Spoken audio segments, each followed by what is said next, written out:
It's time for another Dice Tower review with the Chief, Bart Brunsheen.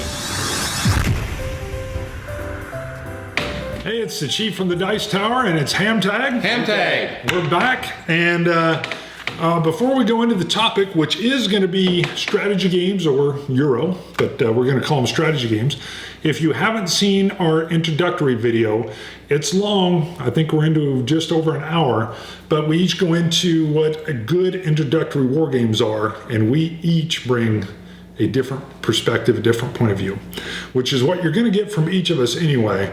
If you watch several of our videos, you're going to see through our choices how we differ, and that's what we really are trying to bring to you guys. Is it's war games and sometimes some other general board gaming stuff, but a real wide perspective on whatever the topic is that we're doing. So again, we're doing strategy games. Greg, why don't I start with you? I'll start. So my idea of... By the way, this is Greg Schmidtkins, Judd Vance, Bart Brunsheen. I should have done that. Okay. My number 5, we're doing the top 5 strategy games, and for me the strategy games are the games that are really thinking games but not war games. You're not killing something. My number 5 strategy game is Dominant Species. It's by GMT Games. It's a game by Chad Jensen, same person who designed and continues to design parts of Combat Commander. This is his game on the survival of living creatures as an ice age approaches. It's a brain burner. There is a lot going on. It's a worker placement game, but you only get 3 placements in a turn, and you've got 12 choices for what you need to do. So there is a lot of min-maxing, a lot of deciding, well, if I do this, if I put creatures there, they'll need to migrate where they've got support, because you're doing things like you're adapting your species to the environment. You're adapting the environment to your species. You migrate your species. You compete with the species that are already there. It's a Euro kind of game because you're going with victory points, but it's a brain burner game. Dominant Species. Game takes 5-6 hours, and I love it every time I play it. See, this one scares me. I've never played it. If you're calling it a brain burner, yeah, then that's like a brain melter downer for me. I had to, really sit down and figure out how each phase affects every other phase. Yeah. You know what I need? I need Dominant Species, the dice game. The Dominant Species, the card game, is out there. Okay. I need one where just and we're in and out of it in 25 minutes, and I feel like my species is driven off. So that's my number 5, Dominant Species by GMT. All right, my number 5 is A Few Acres of Snow. Yes, the one that everybody says is broken. This made the list based on Judd and I playing this repeatedly. And him always winning. But here's what it did for me. It was amazing. And this doesn't happen very often with me. I'm driving home or I'm at work, and I know that we're going to be meeting on a Wednesday and playing a game at church. And I am literally thinking, yeah, I know, we're playing a game, but the kid, yeah, it's not in church. Right, we're not in church, we're in the lobby. While Amen, the kids, brother. Yeah. Woo. I'm a son of a pastor, so yeah, the kids were in doing their little thing, and we're outside in the lobby. Thank you. I'll be sitting there and thinking about this game. Made me sit there and go, wow, I played with this strategy and I was able to win by doing this, or this. And knowing the things I knew with the card, I thought, what if I tried this thing complete? I didn't care if I won. I just thought, let me do this completely different. And I think the reason I beat you on it as we went through was I think you might have been thinking, oh, he's going to do that again. How do I stop that? Maybe, I don't know. It was the only thing that hit me. Yeah, part of. It was. I don't know. It's just one of those. I was kind of figured out after the fact, after the sucker punch. Oh, got to watch for that one next time. And I never went back to the same thing. I was able to sit there and say, well, what if I did this and focused on this particular aspect of the game? I still did this, and this, but I really pushed hard in this. And there are not too many games that are capturing my attention when I'm away from the game or right before the game or whatever. And this one had me literally thinking up different things that I might be able to do. And that, I think, stems from that deck building. I never really got into deck building games before this. I was never playing Magic where I was building this deck and then watching it trigger off. And I definitely can see what a deck builder does for the excitement in board games. And I love when you start taking mechanics and putting them in odd or what would be considered as weird themed games. And I think, please let that continue. I think it'll drive on its own. That's enough said on my number 5. I feel like it should. That's one I'd like to play more often, because after doing all the development with Hands in the Sea, deck building made a lot more sense. And I just keep saying, boy, it's kind of like George Costanza, the jerk store. I'm driving all the way back just to get a shot at Bart. I'm like, wait till you see what I know how to do in deck builders now. Yeah, he would clean me now. So, all right. You're like Bart Simpson. I never retire my belt. Yeah, okay. Right. My number 5, A Few Acres of Snow. When I was 5 years old, I wanted to be an archaeologist. I was going to find dinosaur bones, and then I found out I don't get to keep them. So whatever. Then I was going to be third baseman for the New York Yankees. Had a little problem with Dad's curveball in the wiffle ball backyard, so Yankees quit calling. When I hit college, I wanted to be a power plant engineer. Geeked out on heat transfer, thermodynamics, favorite class thermodynamics and modern power cycles, took graduate level courses in it, loved the stuff. My point to this is, dinosaurs are still awesome sauce. I still have Greg Nettles' poster on my wall, and my number 5 game is Power Grid. Designed by some famous dude. I don't really follow Euro designers, but he's pretty famous when I looked at what games he's made. Rio Grande Games, I think 04 or something. It's really not hardcore thermo. I wish they did a second law analysis in this game, but I'd probably be about 1 to 3 people that play the thing. But it's an auction game. You auction for power plants. You try to buy your resources. You're managing your resources, also your money, what you can buy. You're trying to move in to play your power grid into cities and power them up, and then you have to have the fuel to buy it to power the plants that you just bought. So it's really an auction, maybe what area controls, I think what they call it, or something like that, for victory points. I really dig it. Its theme, it works kind of, some of the stuff like solar plants, okay. They're not going to tell Con Edison, sorry, this little guy over here who doesn't make any money gets first dibs on our uranium because you're just doing too good balancing. But hey, it's fun. That's what I like about it. And if you've seen the last video, I kind of poke fun at Euros, but there's actually about 10 or so I really like, and this is one of them. I don't need all the expansions. I'm kind of like Greg that way. I don't need to be a completist. This is plenty enough for me. And just a really darn fun game. So that's my number 5, Power Grid. You can leave it up there on the table. Okay. It may appear later. Oh. Okay, my number 4 game, strategy game, is Campaign Manager 2008. This is a game, Z-Man Game puts it out. It's designed by Jason Matthews, who did Twilight Struggle, and Christian Leonard. It's a game on the Obama-McCain election campaign. In a sense, it's a deck builder game because there's 45 cards in your deck, and you flip through the deck to pick the 15 you're going to pick. You look at 3 cards, pick 1. Look at 3 cards, pick 1.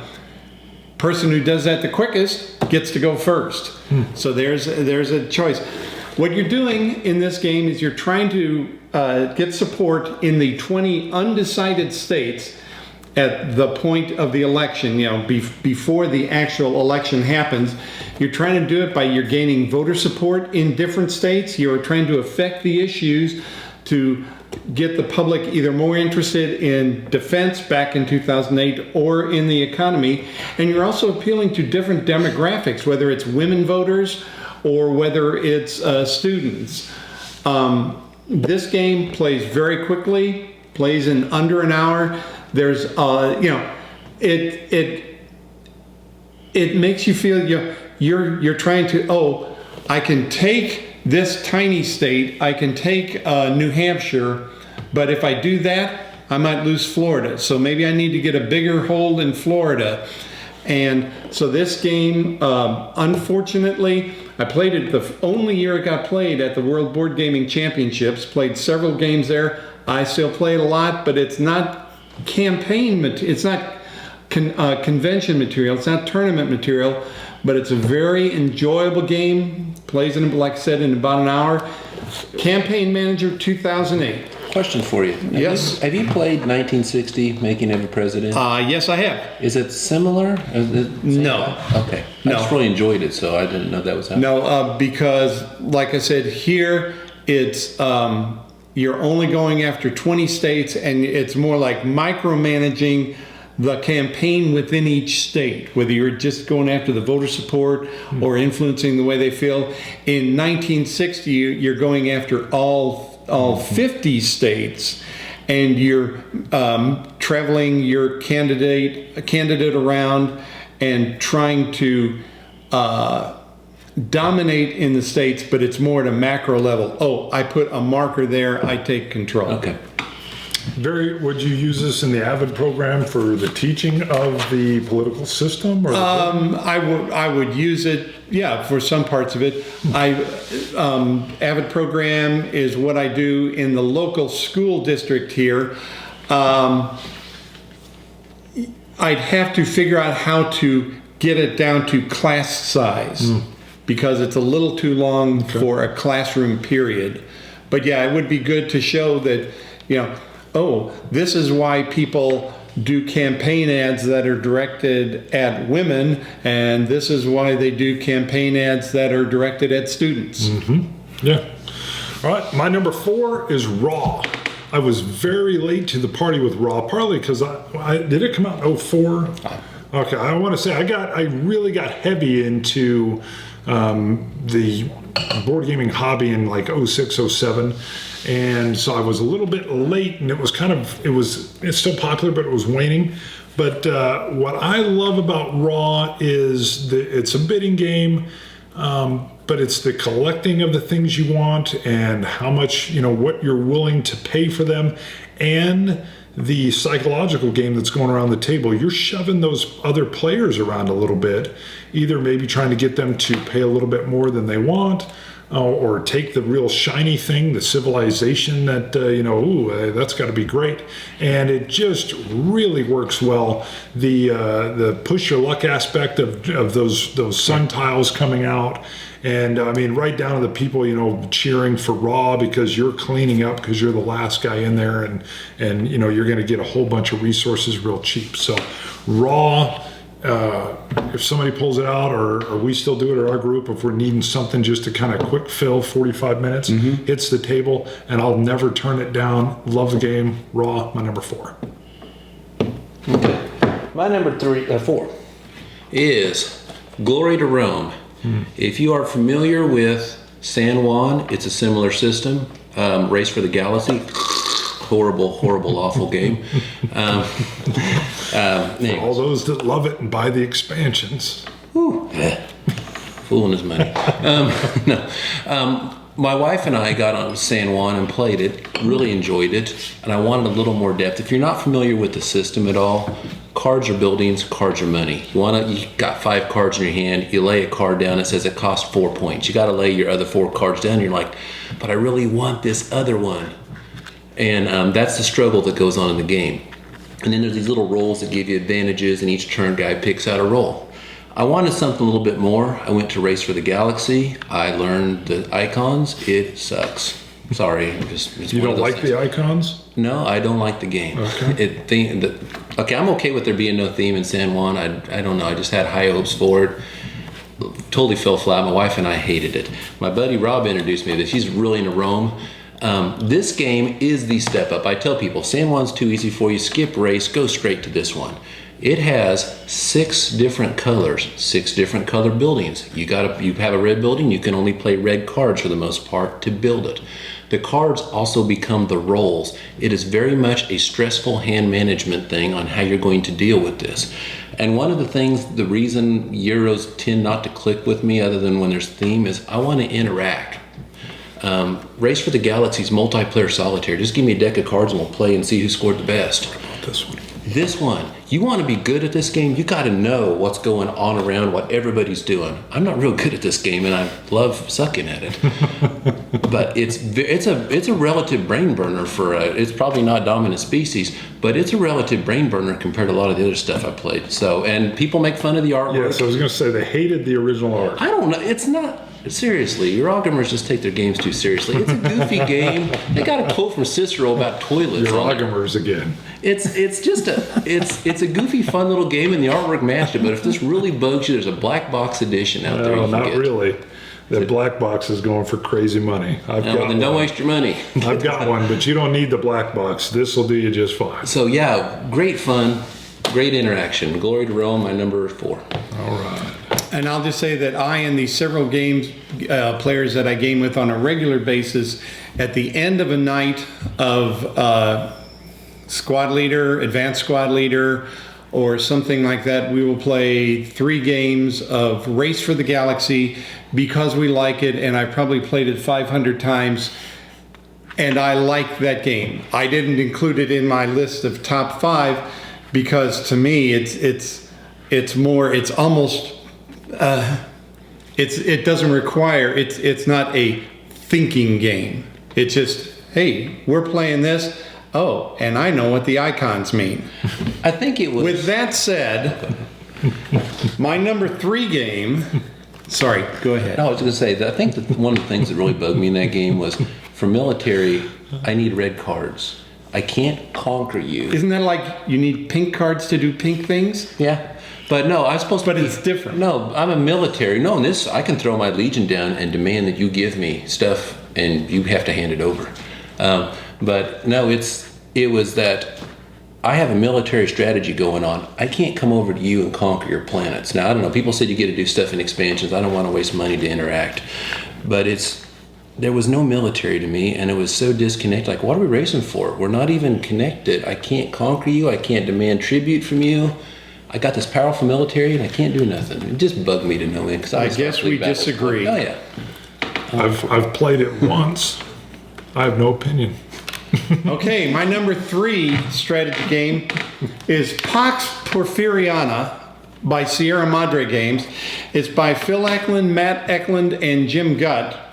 I have not met Phil or Matt, but I have met Jim Gutt one time at a convention. This is a card game on the Mexican Revolution in the last century, 1900 to 1910, around that period. Pancho Villa shows up.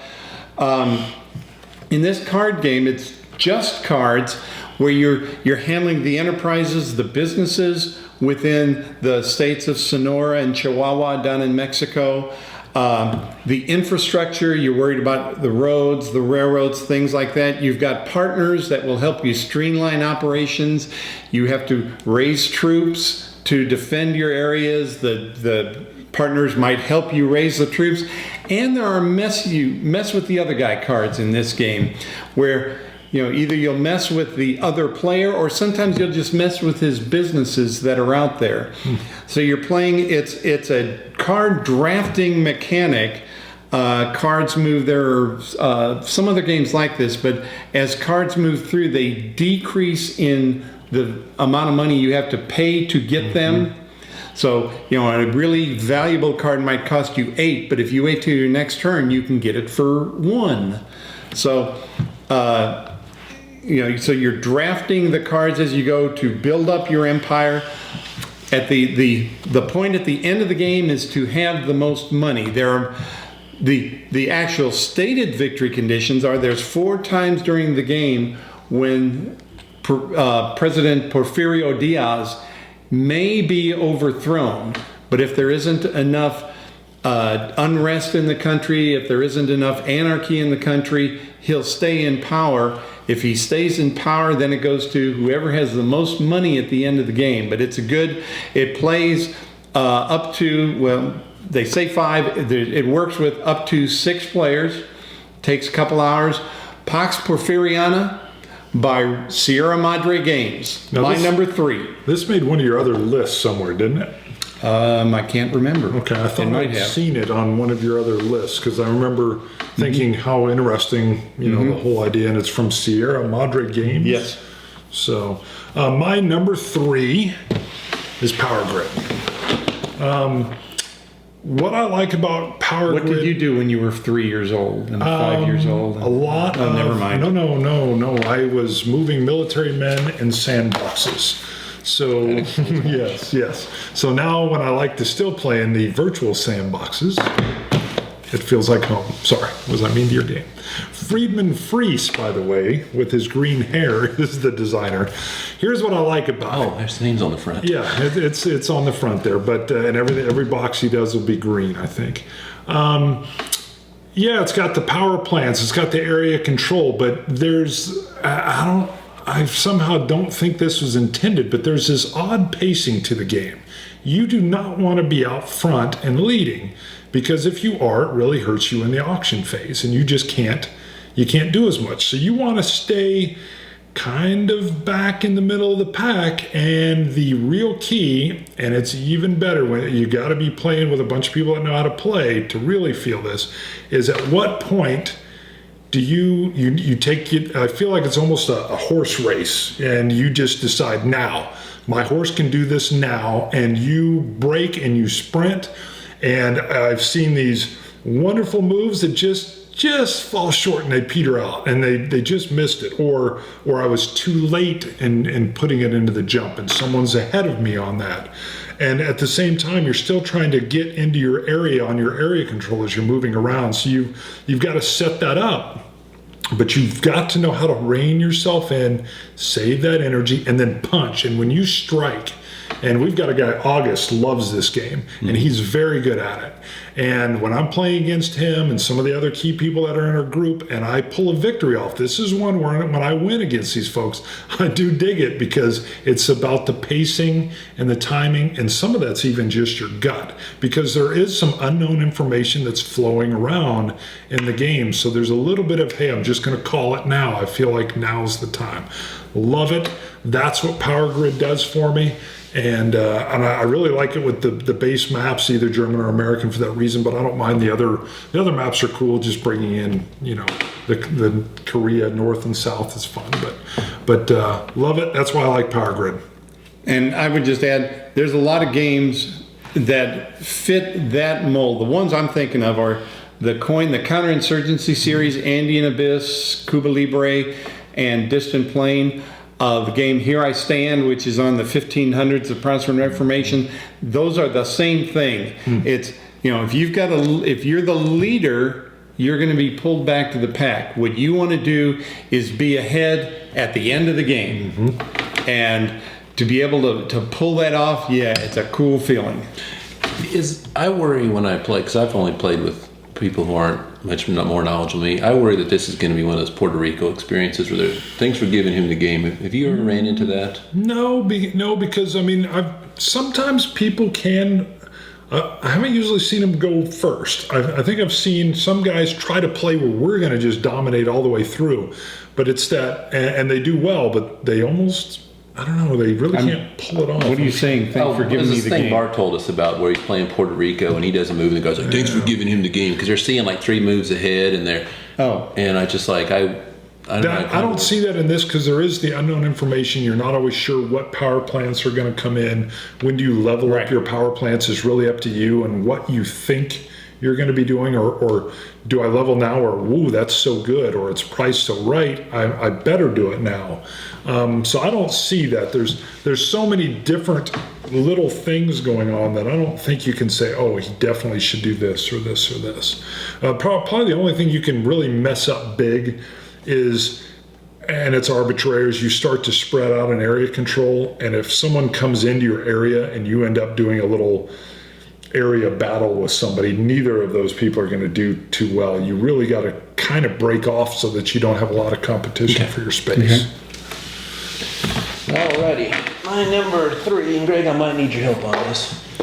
Founding Fathers by Jolly Rogers Games. Is this the dude that made Twilight Struggle? Twins. They come together. Yeah, Jason Matthews and his Twilight Struggle. Christian Leonard is the person who also designed Campaign Manager with Jason Matthews. Okay. Yeah. It's about the drafting of the Constitution.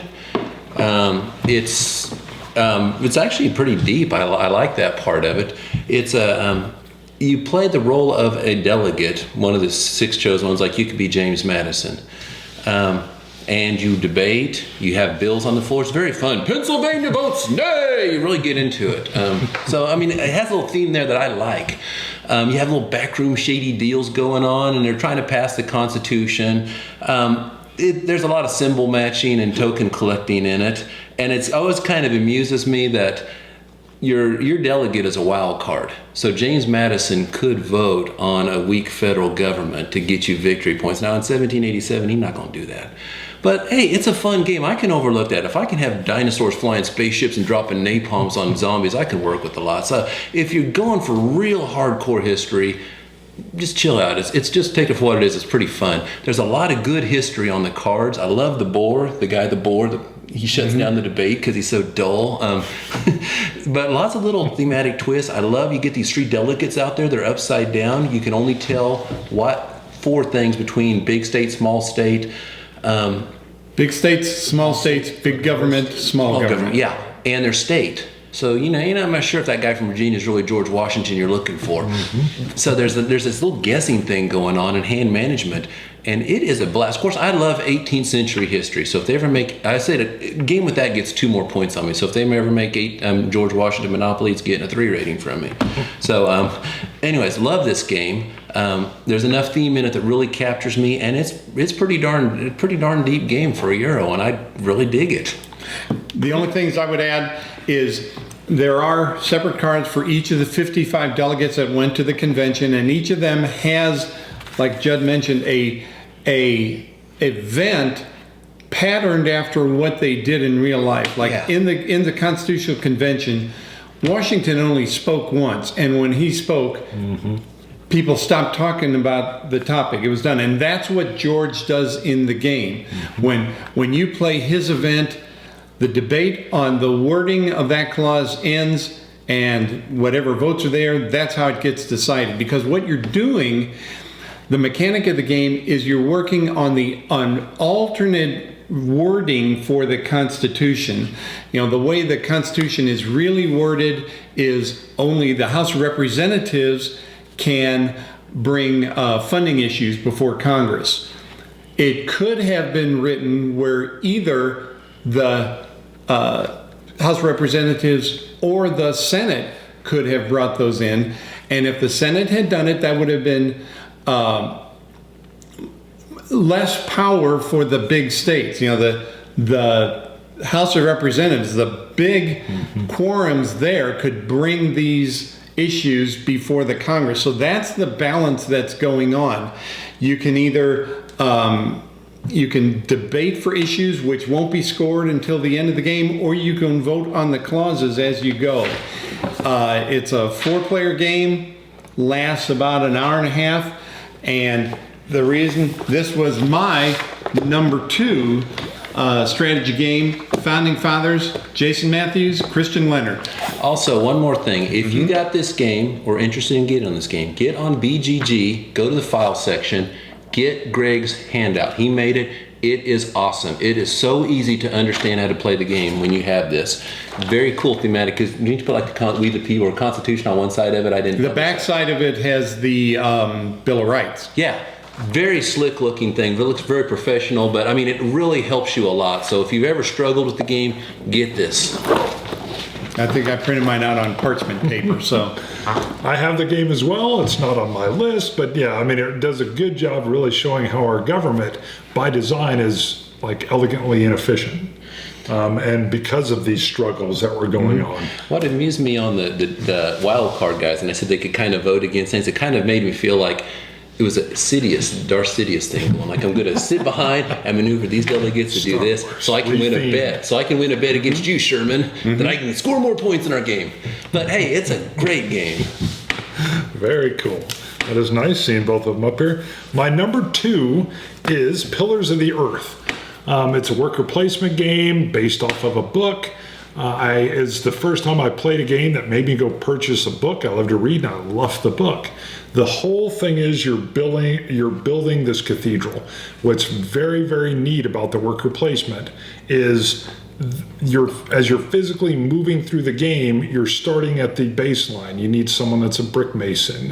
You need a timber guy. And so you're bringing these folks in under the typical worker placement, these specialists. And as the game moves through, your specialists get more and more expensive, but they're going to bring you more and more things or workers or points at the end or whatever. And you end up near the end where you've got glass makers and a bell maker, I think, and some really, and you're physically, you've got these blocks that are building the cathedral as you go, so that's your turn markers that are going by, and it's just so well done thematically, works and marries very good with the worker placement. And I just love it. I love the drawing out of your positioning and the art on the board. Just phenomenal. Pillars of the Earth is my number 2. Okay. The one thing I'd like to ask is, what about the 5 and 6 player expansion? Do you have that? I do have it. It hasn't hit the table too often. Yeah, I haven't. I've only played it once, and I was not very impressed. I didn't think the game. Yeah, that was without the main adding thing. more to it. Yeah, I originally loved the idea because I can't even remember off the top of my head. Is it 4 player only? Yeah, it's 4 player only, or 3 or 4. Pretty sure it's 4. And I believe that expansion, I thought, yeah, we can finally get 5 or 6 in there. And it was very popular. We got the expansion. It attaches to the side of the board. And that game went on too long. Right. Yeah, and it was a beautiful addition. I love the idea of what it was supposed to do. Doesn't really work that well. Okay. My number 2 is Battle Line by Reiner Knizia. He's one of the few Euro guys I know because he's one of my favorites. Although, sorry, Bart, I really hate Raw. I said it's even worse in the movie. No. Anyway, what's kind of cool about this, when I was kind of young to BGG and I was just learning about Euros, my wife and I played them. We played the heck out of Ticket to Ride. And I got and asked for a good 2-player game. And I ended up going to San Juan because it was in my store and we loved it. It's my wife's favorite game. But Bart said, he saw me on there and said, hey, I'll bring you a couple. And he brought me Balloon Cup and he brought me this. My wife and I pulled out Balloon Cup and tried it a couple times and it didn't click, sorry. And it's just, I don't know, maybe it goes back. I really didn't know what I liked in a game then. And like the night before game night, I told Lisa, well, let's at least look at it. It kind of looks weird. Probably not going to go for it. But hey, let's just take a look at it and give it back and tell him I tried it. We played, it's like, dude. Sorry, that's usually I reserve that for other games. But anyways, very clever game. It's 9 hands of small poker. You put these little 9 pegs out. You're playing 3 cards on each, 3 of a kind, for example, or a straight, flush type of thing. And you get cards. You don't get a hold of them. You play one, you draw one type of thing, and you are battling. You get 3 in a row, you win, or 5 out of 9. And it is a struggle because you're trying to make something happen and you just can't get that card. Then there's some wild cards out there, like maybe you have to get a 4th card, 4 of a kind, to pull it off. And the other thing is you cannot have 2 more than your opponent. So if you can't sit there and fill your hand up with these things, you're playing one and you can't play another until he plays one. So you got this other little thing going on. And that's what I dig about Knizia. I heard he's like a super math dude. And his games always kind of had that math feel. Ingenious I really like a lot. I haven't played his bigger ones, like Tigris and Euphrates. I never played it. And I generally don't have a lot of interest because the whole Euro theme thing, but I find when I get into his games, I tend to like him. Even the game where you're a rich person buying cars and stuff is kind of cool. He did good. So anyways, it's like Lost Cities upped. It's more than Lost Cities, and I like Lost Cities, another game of his. So that's my number 2, Battle Line by GMT. I forgot I wrote down, by the way, you said Founding Fathers is pretty darn deep for a Euro game. I just find that as very odd. Okay, I've torqued off more than one person on BGG when I said there's no such thing as a deep Euro. Usually the negative is when they're not deep enough. But okay, all right. I just had to write that down because I know some I know saying, people out there have heard me say there's no such thing as a complex Euro. Yeah, there is. And I was like, no. Air War Tactical Combat's a complex game. But there's a lot of complex Euros. Anyways. Okay, sorry. So there's people out there go, I know. There's people out there, but I said that for all those people that have heard me say that I'm saying, hey, this is pretty good. And Glory to Rome, pretty relative brain burners for a Euro. It's not Empire of the Sun where I'm sitting there really struggling on my move, but it's pretty good. It's got a lot. It's not just, Balloon Cup is pretty, make you move. Pinata is what the remake, originally it was Pinata. They rethemed it as Balloon Cup. It's back to Pinata. Okay, so compared to Ticket to Ride, it's got a lot more oomph to it. All right. The only thing I would add on Battle Line is that's one of the games that has a tournament at the World Board Gaming Championships in August. And when you go by that, like Judd said, it's just a little game. There's just 9 little pawns out in front of you. You're playing a few cards. but there are some focused guys, people playing that game. It's a big tournament. People really like it. It's a good thinking game. I've got it. Didn't make my list, but yeah, One good more game. thing, if I can add it, it's pretty Sure. neat. The lady on Big Board Game Geek Game Snob Mob, I think's her name, she put a post up that she was trying to play games with her husband, and he really wasn't into them, and she was very much into Euros. And she said that one of them was an engineer and the other was a CFO. So I said, let me guess, you're the engineer. Because a lot of Euros are optimization puzzles, and a good engineer is going to be pretty good at this. And I was right. And I said, why don't you try something thematic like claustrophobia? Well, the theme was a bit disturbing, but she said he liked poker. And I said, go for Battle Line. It's 9 hands of simultaneous poker. She got it. It's his favorite game. Good. So it's one of those games you can introduce to non-gamers because most people know poker. Preach it. I've introduced this to people at lunch. It's a great filler. So anyways, that's my point. The Russian. No, not yet. Da. Конечно. Okay, my number one strategy game is Automobile by Martin Wallace. This is the old Tree Frog version. There is a Mayfair version out now. Love Tree Frog. I like this game so much. It's been run several years at WBC, and I've run, again, World Board Gaming Championships.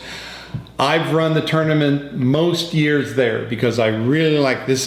This to me is the purest, most enjoyable Euro game. It's the automobile industry at the turn of the last century. It's people like Henry Ford, Walter Chrysler, Alfred P. Sloan, the Alfred P. Sloan Foundation.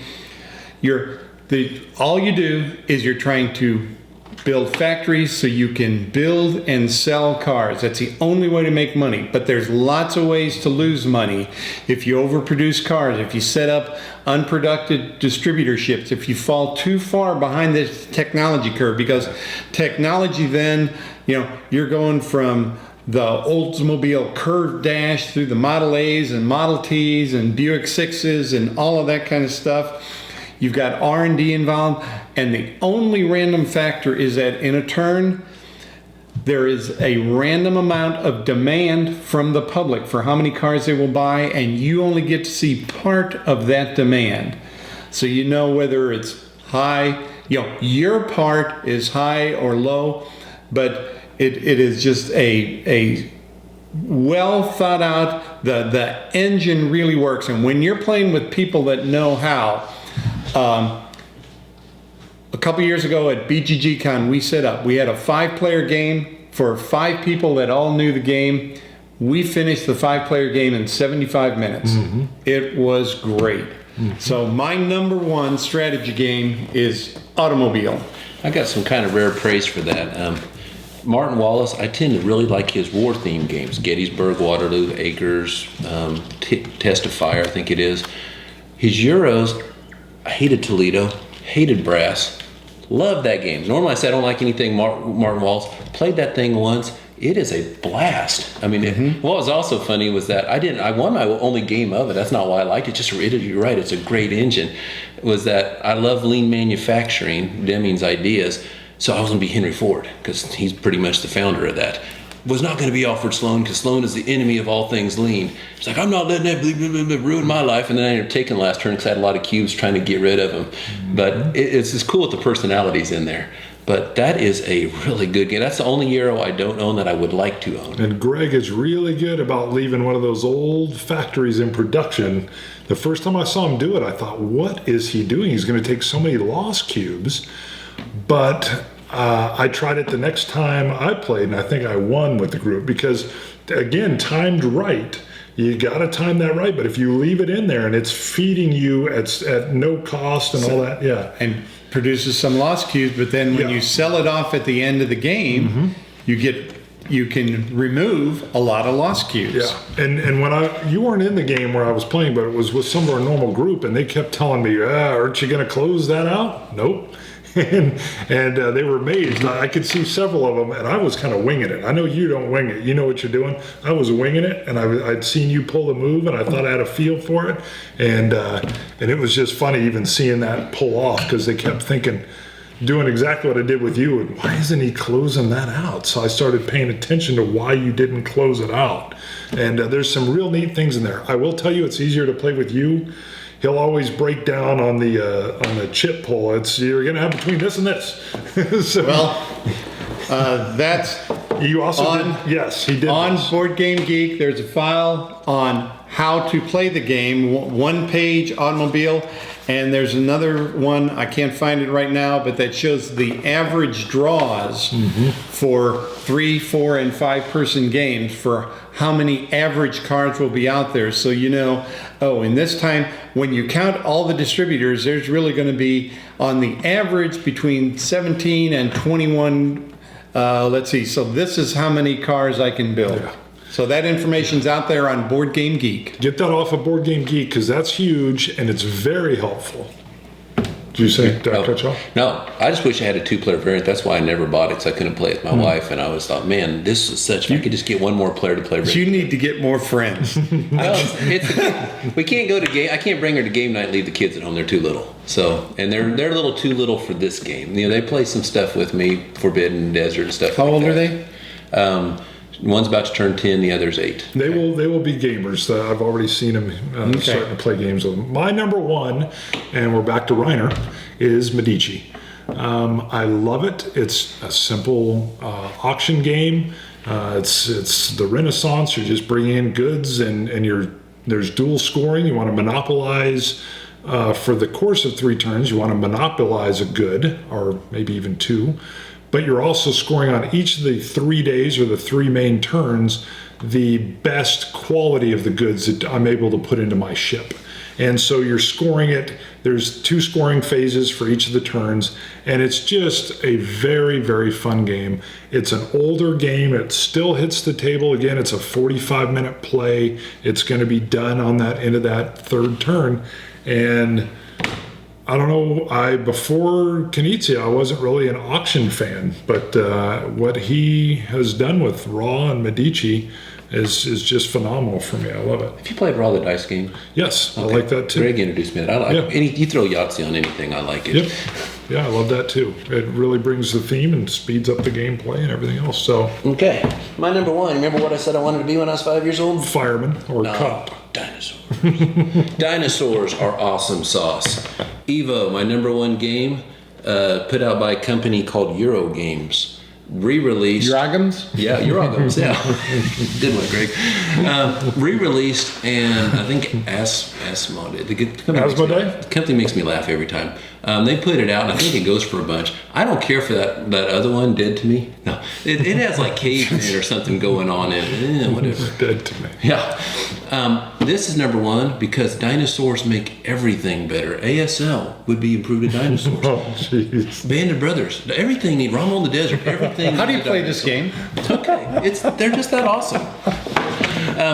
It's something of a bidding game. It reminded me a lot of what you said when you said dominant species. Limited island.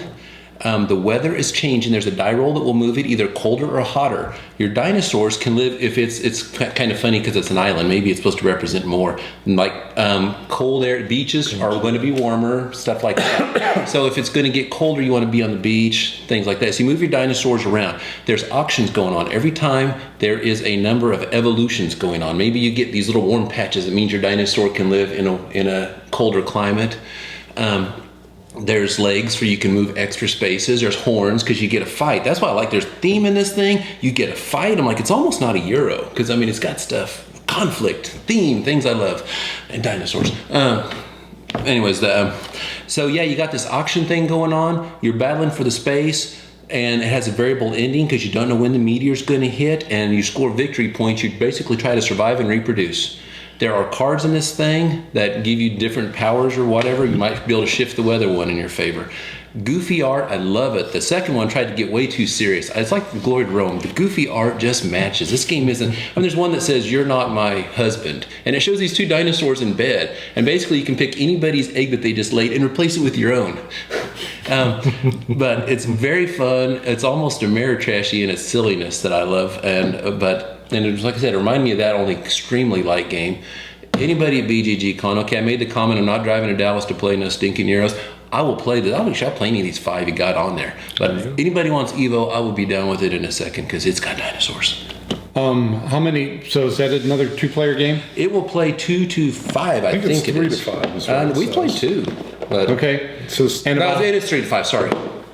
and yeah. about how long does it take you to play? It's about an hour. Okay. 45 minutes. All right, It's one of thank those you. short Euros. Thank you. Okay. All right, that's HAMTAG. That is our strategy games. And please comment and follow and subscribe. Excellent. All right. All righty. Cool. See you guys later. We're outta here. HAMTAG.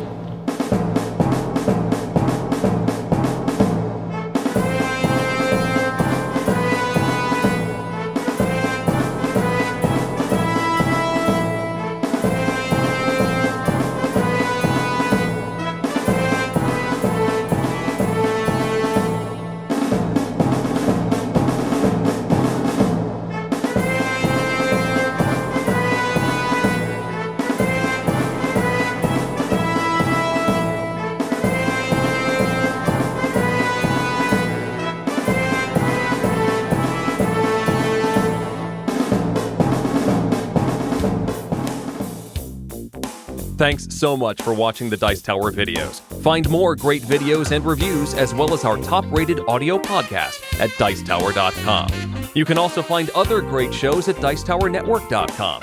I'm Eric Summerer, and you've been watching The Dice Tower. The Dice Tower is sponsored by Cool Stuff Inc., where you can find great games for great prices. Cool stuff in stock. Check them out at CoolStuffInc.com.